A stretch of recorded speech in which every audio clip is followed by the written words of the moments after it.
আমি আম জনতা পার্টি থেকে দল থেকে নির্বাচন করতেছি এবার।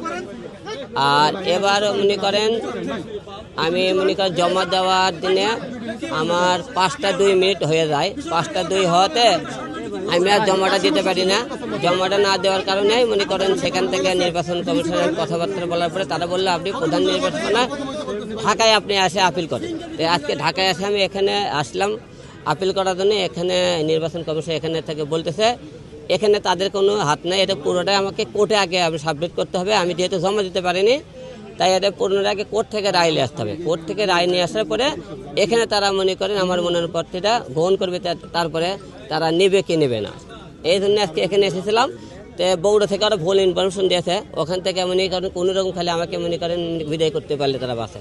আমি হইসই গরম বেশি, এই জন্য মনে করেন সেদিন দেখেন 5টা 2 মিনিট 2 মিনিট কোনো বিষয় না। অথচ তারা মনে করেন ভিতরে কিন্তু জমা নেওয়ার পরে আমরা গেটে এক হলে সীমানা পৌঁছতে পারিনি, আমরা কিন্তু সীমানার মধ্যেই ছিলাম, কিন্তু তারা নেয়নি। এরপর দেখেন আমি সেদিন তার ঘর থেকে সিঁড়ি থেকে পড়েও গিয়েছিলাম, আপনি ভিডিও ফুটেজ দেখেছিলেন। আমি খুব চেষ্টা করেছি দেওয়ার জন্য, কিন্তু ওরা আর মানবতার খাতিরে 2-1 মিনিটের জন্য তারা আমাকে এটা আমার জমাটা নেয়নি। এই জন্য আজকে ঢাকায় এসেছিলাম আপনি প্রধান নির্বাচন কমিশনের এটা জমা দেওয়ার জন্য।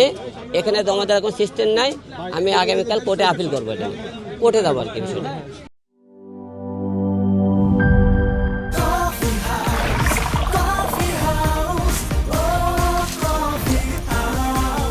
কফি হাউস, প্রতি চুমুকে আড্ডা জমে।